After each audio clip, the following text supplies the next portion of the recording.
చాలా ఏళ్ల క్రితం రంగారెడ్డి జిల్లాలో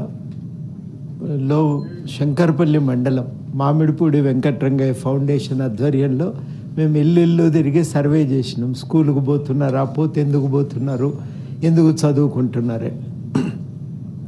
అస్సలే చదువు రాదు. ఒక మహిళ ఇంట్లో ఉంది, మేము అన్నీ అడుగుతున్నాం ఆమెనే, ఏం చదువు నేర్పించి ఏం చేస్తావు, అప్పులు చేసి ఫీజులు ఎందుకు కడుతున్నావు, ఏమొస్తుందని ఆరాటం అని చెప్పి ఆమెను అడిగితే, అట్లా మాట్లాడతారు ఎందుకు సార్ అని మమ్మల్ని చూసి ఒక మాట అడిగింది. నాకు చదువు రాదు, నేను బస్ స్టాండ్కి పోతా, బోర్డు మీద ఏం రాసిందో నాకు తెలియదు, పోయేటోళ్ళను వచ్చేటోళ్ళను అందరినీ అడుగుతుంటే వాళ్ళెవ్వరూ నాకు ఒక మాట సహాయం కూడా చెయ్యరు, ఈసడించుకుంటారు, అవమానం అనిపిస్తుంది అవన్నీ చూస్తే. నా వెంట చదువుకున్న నా మనవడే కనుక ఉంటే వాడు బోర్డు చూసి నాకు చదివి చెప్తే నాకు ఎంత ధైర్యం ఉంటుంది అని. అంతటితో ఆగకుండా ఆమె ఒక మాట చెప్పింది. 2 కళ్ళతో చూడలేని ప్రపంచాన్ని చూపే 3వ కన్ను చదువు సారని. అంటే దాని ప్రాముఖ్యత అంత ఉంది. మనం ఎన్నైనా తిట్టుకోవచ్చు, ఎంతైనా ఆవేదన పడవచ్చు, కానీ అంత ప్రాముఖ్యత ఉంది కాబట్టి తినకనైనా తల్లిదండ్రులు పిల్లల్ని చదివించే ప్రయత్నం చేస్తున్నారు. ఆత్మగౌరవంతో బతకగలుగుతాడు, ప్రపంచాన్ని అర్థం చేసుకోగలుగుతాడు, తన కాళ్ళ మీద తాను నిలబడగలుగుతాడు అనేది ఒక తాపత్రయం. ఆ తాపత్రయంతోనే బడికి పంపాలనే ఆలోచన పెరిగింది. సమాజం మారుతున్న కొద్దీ ఆలోచన విస్తృతమవుతున్నది. ఒక 20-30 ఏళ్ల క్రితం ఏం చేస్తారులే అనుకున్న తల్లిదండ్రులే సమాజం మారుతున్న కొద్దీ చదివించాలి అనే నిర్ణయానికి వచ్చి తప్పనిసరిగా వాళ్ళు చదివించే ప్రయత్నం చేస్తున్నారు. కనుక ఒక అవసరం సమాజం గుర్తించింది. ఆ సమాజం గుర్తించినప్పుడు దానికి తగ్గట్టుగా చదువు చెప్పవలసిన బాధ్యత ఇలా మనందరి మీద, ప్రభుత్వం మీద కూడా ఉన్నది. అందుకనే 21A రాజ్యాంగంలో జోడించి చదువు చెప్పే బాధ్యత, పిల్లలందరికీ చదువుకునే హక్కును కల్పించినాం 14 ఏళ్ల వయసు వరకు. ఆ హక్కును అమల్లో తేవటానికి చట్టాన్ని కూడా తీసుకొచ్చినాం. ఆ చట్టం ప్రకారం ప్రతి వర్గానికి చదువు అందించడానికి ఒక ప్రయత్నం అయితే జరగాలి. ఏం చేస్తే ఈ చదువు వస్తుంది, ఆ చదువు వాళ్ళకు ఉపయోగపడుతుంది అనేదే ఇవాళ కీలకమైన ప్రశ్న. ఎన్ని రకాలుగా మనం మాట్లాడుకునే దానికి ఒక సమాధానం దొరకకుండా ఉట్టి ఆవేదనే వ్యక్తం చేస్తే ప్రయోజనం లేదు. సమాధానాలు కూడా వెతకవలసిన బాధ్యత మనలాంటి వాళ్ళ మీద ఉంది కాబట్టే ఇవాళ ఈ చర్చ జరుగుతున్నది. అందుకని సూటిగా మనం ప్రశ్న విషయానికి వస్తే, మనకు ఇవాళ ఉన్న ప్రాథమిక విద్య అనేది ఒక లోపభూయిష్టంగా ఉన్నది. పునాదే గట్టిగా లేదు కాబట్టి పైన నిలబడ్డవి ఇవి కూడా సరిగ్గా నిలబడే అవకాశం లేదు. దృష్టి చాలా ప్రాథమిక విద్య మీద పెట్టాల్సిన అవసరం ఉంది. ఇవాళ ప్రీ ప్రైమరీ అనేది మన గవర్నమెంట్ స్కూళ్ళల్లో లేదు. 3 నుంచి 6 సంవత్సరాల వయసు గవర్నమెంట్ స్కూళ్ళల్లో లేవు. ఒక్కసారి వాళ్ళు ప్రైవేట్ స్కూళ్ళకు వెళ్ళిన తర్వాత అక్కడి నుంచి వెనక్కి తిరిగి గవర్నమెంట్ స్కూల్కి వచ్చే అవకాశం లేదు. ఇవాళ వాస్తవానికి చాలా మంచి పనులు జరుగుతున్నాయి. ఇవాళ మొదలైందా, నిన్న మొదలైందా అనే పక్కన పెడితే మధ్యాహ్న భోజనం అనేది చాలా గొప్ప పథకం. పిల్లల ఆరోగ్యం పెరిగింది, వాళ్ళ అభ్యాసన సామర్థ్యాలు పెంచడానికి అది ఒక ప్రాతిపదికగా ఏర్పడ్డది. పిల్లలు బడికి రావటానికి కూడా అది ఒక అవకాశంగా కూడా కలిగింది. ఇవాళ చాలా రెసిడెన్షియల్ స్కూళ్ళు వచ్చినాయి. కొంతమందికి మంచి విద్య దొరుకుతున్నది. ఆ విద్య ఇవాళ అందరికీ దొరకాలనేదే మన తాపత్రయం. టీచర్ల రిక్రూట్మెంట్ జరిగింది. వాళ్ళకున్న ప్రాథమిక సమస్యలు పరిష్కరించి వాళ్ళందరితోని బోధనలో పెట్టడానికి ఒక మంచి ప్రయత్నం కూడా మొదలైంది. బాగా ఒక 10 ఏళ్ల పాటు 10% నుంచి 6%, 6.5% పడిపోయిన బడ్జెట్ ఈ సంవత్సరంన్నర కాలంలో ఆ బడ్జెట్ శాతం కూడా 7.5 నుంచి 8% పెంచే ప్రయత్నం జరిగింది. అది ఇంకా 15% చేరితే కానీ న్యాయం జరగదని చెప్పి ఇవాళ విద్యావేత్తలు అంటున్నారు. అది మనందరి కోరిక, సాధించుకోవటానికి ఒక ప్రయత్నం అయితే జరగాలనేదే ఇక్కడ ప్రధానంగా నేను చెప్పదలిచిన. కానీ ఇప్పటికీ ఇంత జరుగుతున్నా ఇంకా దీన్ని బాగు చేయాలంటే ఏం చేయాలంటే, మొట్టమొదటనైతే మనం ఉన్నటువంటి సమస్యలు కొన్ని గుర్తించగలిగితే ఇప్పటికీ కూడా అసలే అడ్మిషన్స్ లేని స్కూళ్ళు ఉన్నమాట వాస్తవం. వాళ్ళు ఉన్న సమస్యలను లిస్ట్ అవుట్ చేస్తే అసలే అడ్మిషన్స్ లేని స్కూళ్ళు ఉన్నమాట వాస్తవం. ప్రత్యేకించి ఈ సమస్య చాలా తీవ్రంగా మనకు ప్రాథమిక స్థాయిలో ఉంది. 1 కిలోమీటర్ దూరంలోనే ప్రతి ఆవాసానికి 1 కిలోమీటర్ దూరంలోనే స్కూలు ఉండాలనే రైట్ టు ఎడ్యుకేషన్ యాక్ట్ నియమం ప్రకారం ప్రాథమిక విద్య మీద డిపెప్ కింద అనుకోండి, ఆ తర్వాత ఇతర పథకాల కింద స్కూళ్ళని ఏర్పాటు చేయటం జరిగింది. ఈ ఏర్పాటు చేసేటువంటి క్రమమే ఆ ప్రాథమిక విద్యా సంస్థలు బాగా పెరిగినాయి. ఇవాళ అసలు సంఖ్య లేనటువంటి స్కూళ్ళు కానీ 50 కంటే తక్కువ అడ్మిషన్ ఉన్న స్కూళ్ళు కానీ ప్రాథమిక స్థాయిలో చాలా ఉన్నాయి. అందుకని చాలా కీలకమైన అంశం ఏం చేద్దాం ఈ స్కూళ్ళతో అనేది ఒకటి ఆలోచించుకోవాల్సినటువంటి ప్రశ్న. పైకి పోతున్న కొద్దీ ఈ సమస్య తగ్గుతూ ఉన్నది. ఇది ప్రాథమికమైన స్థాయిలో ఇది చాలా తీవ్రమైనటువంటి సమస్యగా ఉంది. ఆ వనరులని ఎట్లా వాడుకోవాలనేది ఇవాళ మొట్టమొదటి ప్రశ్న. అందుకని చాలా కీలకం. మొట్టమొదట ప్రాథమిక విద్యలోనే ప్రీ ప్రైమరీ కూడా మనం దాంట్లో జోడించి ప్రారంభించవలసిందే. 3 నుంచి 5 ఏళ్ల వరకు వాళ్లకు ప్రీ ప్రైమరీ ప్రారంభించి 5వ తరగతి నుంచి ప్రాథమిక విద్యా పాఠశాలను కొనసాగించటం ఇది ఇవాళటి తక్షణ అవసరం. ఇవాళ మొట్టమొదట చేయవలసినటువంటి పని ఉన్న వనరులని ఎట్లా జాగ్రత్తగా వాడుకుంటామనేది కూడా జాగ్రత్తగా ఆలోచించుకోవాలి. ఇది ఇవాళ ప్రధానమైనటువంటి కర్తవ్యం. రెండవ కీలకమైన సమస్య మల్టీగ్రేడ్ టీచింగ్. అంటే ఒక టీచరే 5 క్లాసులు చెప్పటము, 2 టీచర్లు 5 క్లాసులు చెప్పటము, ఇది ఒక తీవ్రమైనటువంటి సమస్య. ఇంతమందికి ఒకే టీచర్ చెప్పటం సాధ్యం కాదు. ప్రతి క్లాస్కు ఒక టీచర్ అయితే ఉండి తీరవలసిందే. ఆ ఉన్నప్పుడు మాత్రమే అక్కడ బోధనా సామర్థ్యాలు పెంచడానికి ఒక అవకాశం ఉంటుంది. ఇవాళ తెలంగాణ విద్యా సంస్థల్లో ఉన్న 2 కీలకమైన సమస్యలు. ఒకటి, మనకు ఇవాళ బోధనా సామర్థ్యాలు, అభ్యాసన సామర్థ్యాలు చాలా తక్కువగా ఉన్నాయి. 36 రాష్ట్రాల్లో మేఘాలయ తప్ప అందరూ కూడా మనకంటే పైనే ఉన్నారు. ఇది ఇవాళటి వాస్తవం. అదేవిధంగా మౌలిక సదుపాయాల విషయంలో కూడా మనం 27వ స్థానంలోనే ఉన్నాం.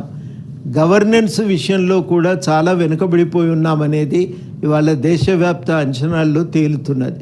కాబట్టి ఈ సమస్యల నుంచి తక్షణమైతే బయటపడాలంటే మొట్టమొదట ఈ ప్రాథమికమైన విద్యలో ఉన్న వనరులను, మనం కొత్త వనరులు అవసరం లేదు, ఉన్న వనరులను జాగ్రత్తగా వాడుకోగలిగితే క్లాస్కి ఒక టీచర్ చొప్పున టీచర్లను కేటాయించి ఆ టీచర్ల చేత ఉన్న పిల్లలకు మనం సరి అయిన విద్యను చెప్పగలిగితే, దానికి ప్రీ ప్రైమరీ కూడా జోడించగలిగితే అది చాలా ఉపయోగకరంగా ఉంటుంది.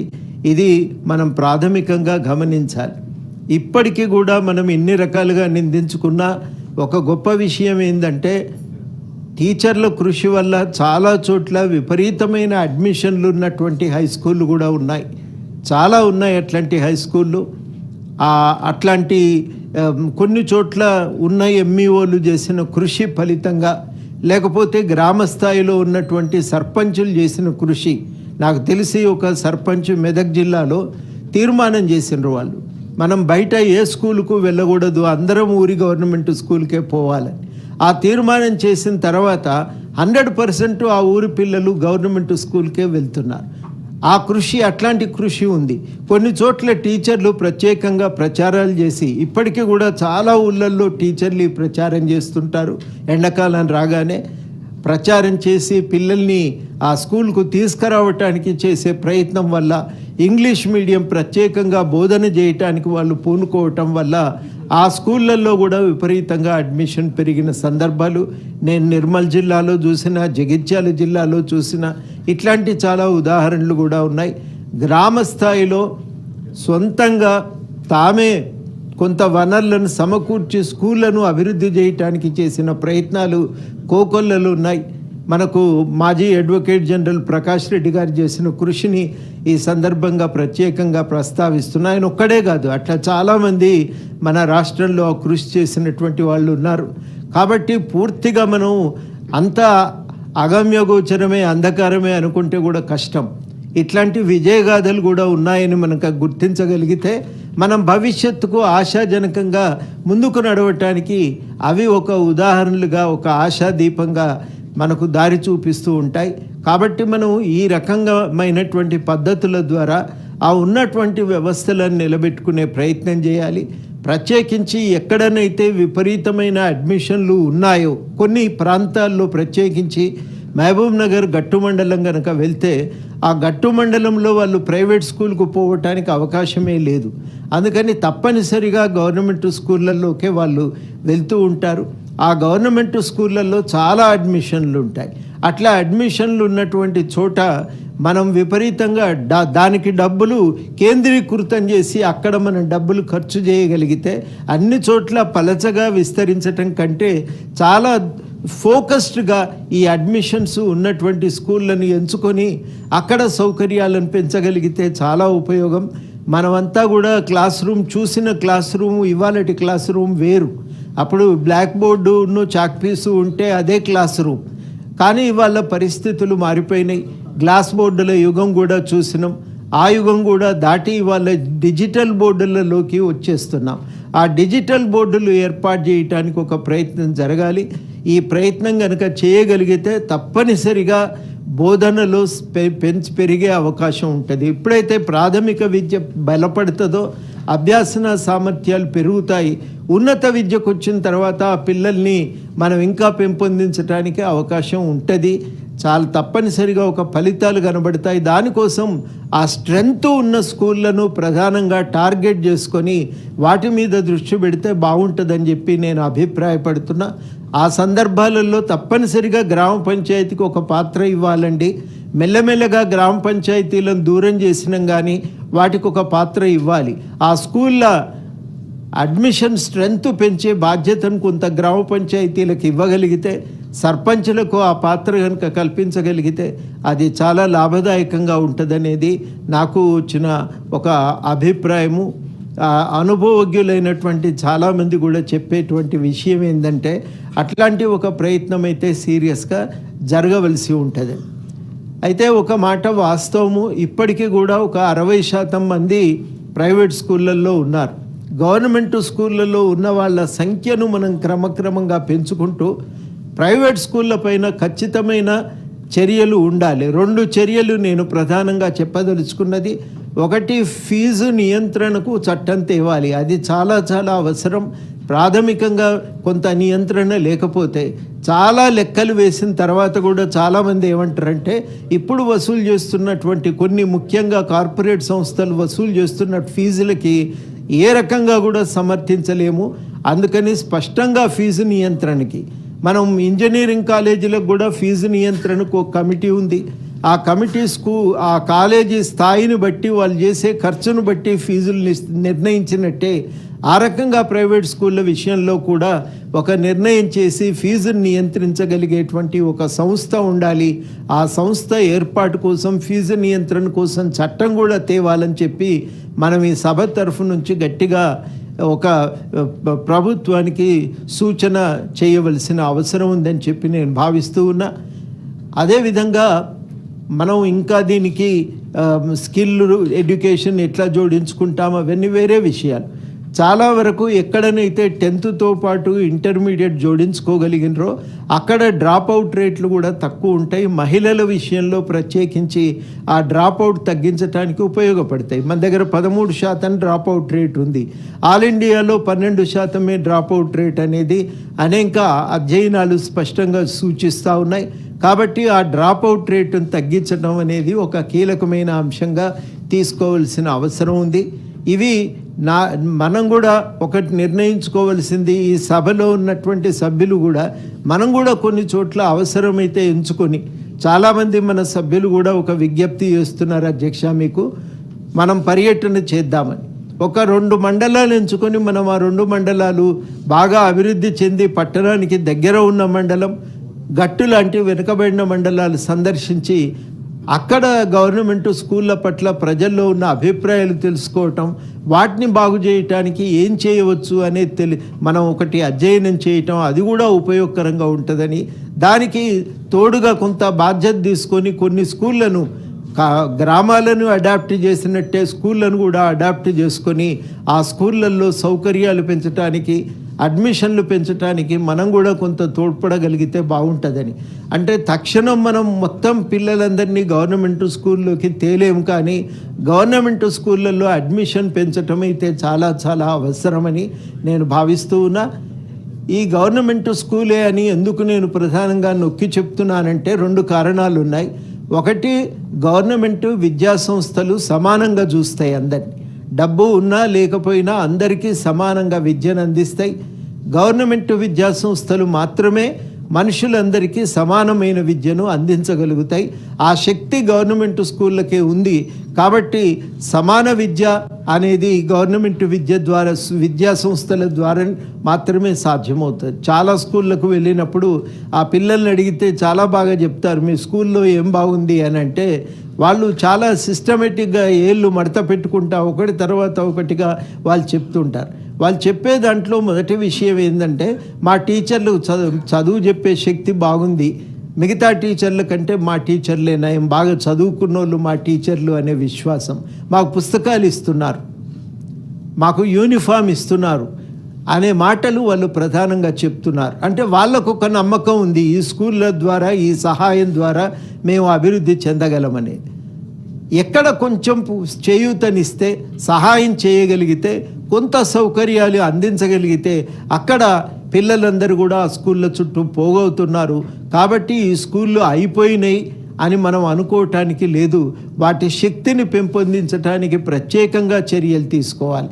10 సంవత్సరాల క్రమంలో దిగజారిపోయినటువంటి వ్యవస్థను ఇవాళ క్రమక్రమంగా మళ్ళీ బలోపేతం చేయటానికి చర్యలు తీసుకోవటమే ఒక కీలకమైనటువంటి అంశమని నేను భావిస్తూ, అక్కడి నుంచి జూనియర్ కాలేజీకి వచ్చేసరికి దాదాపు 75% ప్రైవేట్ విద్యా సంస్థల్లో ఉన్నారు. అది ప్రధానంగా ఒక కార్పొరేట్ విద్యారంగం చేతుల్లోకి వెళ్ళిపోయింది. అది ఆ కార్పొరేట్ విద్యారంగం కొన్ని చూస్తే ఆశ్చర్యమవుతుంది. ఆ కాలేజీ అడ్మిషన్ల కోసం ఇచ్చే బ్రోషర్ చూస్తే ఇంటర్మీడియట్ విద్యే 3 కాంబినేషన్లు, 3 కాకపోతే 4 కాంబినేషన్లు ఉంటాయి. కానీ ఆ 4 కాంబినేషన్లకు ఒక 20 రకాలైన కోర్సులను వాళ్ళు తయారు చేసి, మేము ఇంటర్మీడియట్ విత్ ఐపీ అంటే EAMCET entrance, intermediate ITI entrance, intermediate 2 కలిపి చెప్తాము. ఇట్లా రకరకాల పేర్లతో విపరీతమైనటువంటి ఫీజు వసూలు చేస్తున్నారు. కనీసమైన సౌకర్యాలు ఉండయి, ల్యాబొరేటరీ సౌకర్యాలు ఉండయి. ఉమెన్స్ కమిషన్ వాళ్ళు ఒక కాలేజీని రైడ్ చేసినప్పుడు చాలా ఆశ్చర్యకరమైనటువంటి విషయాలు వెలుగులోకి వచ్చినాయి. చాలా అన్యాయమైనటువంటి, అనారోగ్యకరమైనటువంటి రీతిలో వాళ్ళు ఆ హాస్టల్ సదుపాయాలను నడుపుతున్నారు. అమ్మాయిలు చాలా ఇబ్బంది పడుతున్న పరిస్థితులు అప్పుడు మనకు చాలా వెలుగులోకి వచ్చినాయి.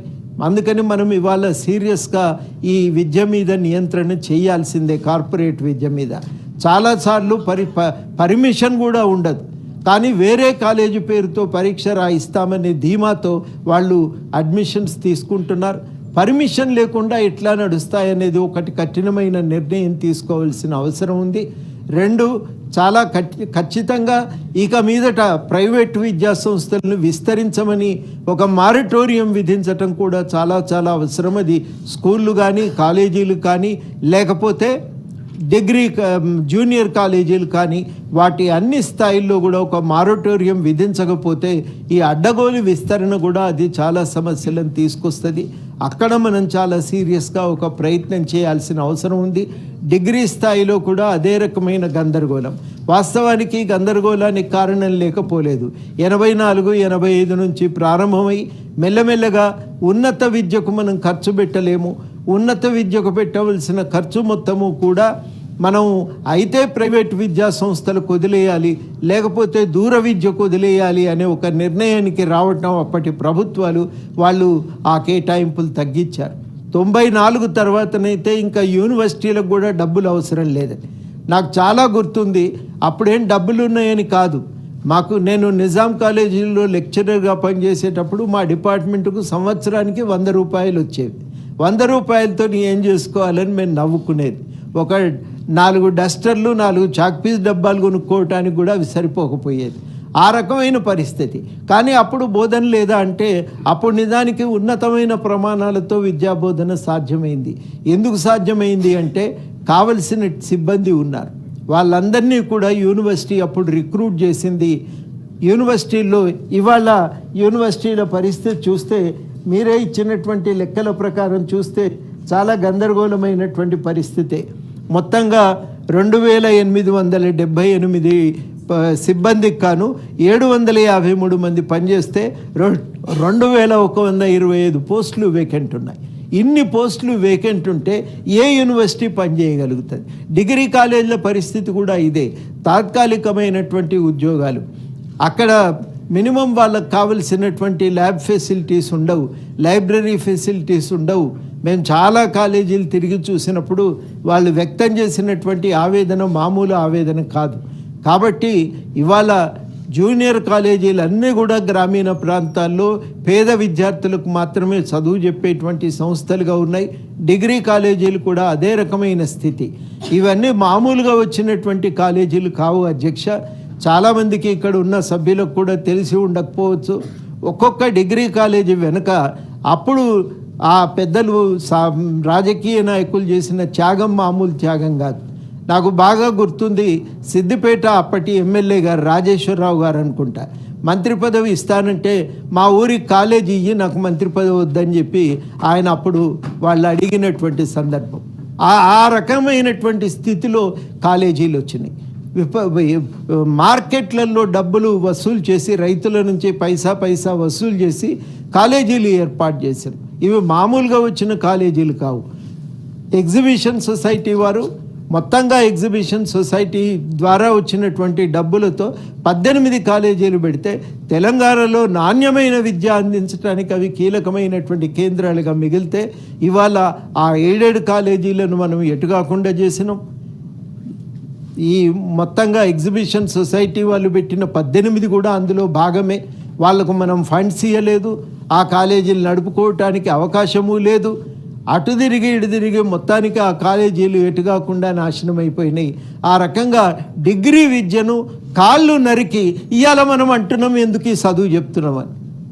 మనమే కాళ్ళు నరికినాం. ఇదే డిగ్రీ ఇదే కాలేజీల్లో చదువుకొని వచ్చిన వాళ్ళమే, మీరు కానీ నేను కానీ సమకాలీకులం. కాబట్టి నేను చెప్తా ఉన్నా, ఇట్లాంటి కాలేజీల్లోనే అద్భుతమైన ఇక్కడున్న మల్లన్న కూడా అట్లాంటి కాలేజీల్లో చదువుకొని వచ్చినటువంటి వాడే.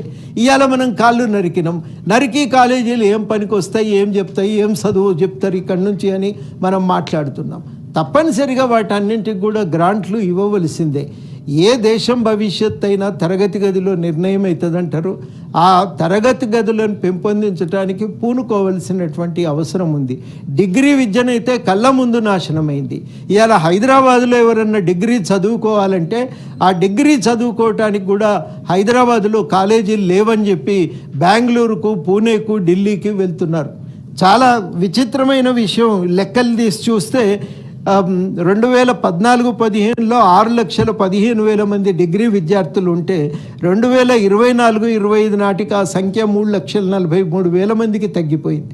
అంటే 2,49,000 లక్షల మంది విద్యార్థులు డిగ్రీ స్థాయి అవకాశాలను మనం కుదించినాం.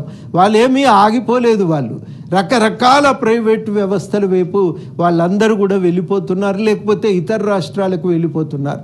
ఒకప్పుడు హైదరాబాదులో భారతదేశంలో ప్రతిష్టాత్మకమైనటువంటి కాలేజీ నిజాం కాలేజీ. ఇవాళ రిక్రూట్మెంట్ లేదు, నిధులు లేవు. ఏం చేసినాం ఈ కాలేజీలను మనం? ఏ రకంగా విధ్వంసం చేసినాం?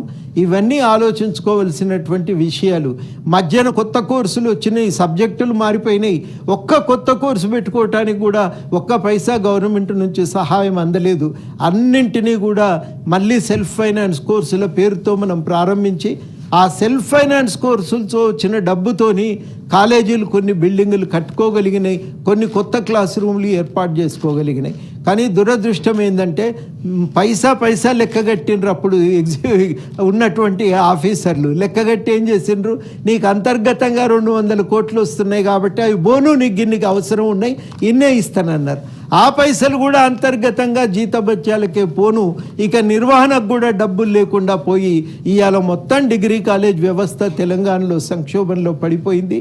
ప్రాథమిక విద్యను నెలకొల్పగలిగితే, బలోపేతం చేయగలిగితే పునాది బలపడుతుంది. స్కూలు విద్య ఎదుగుతుంది.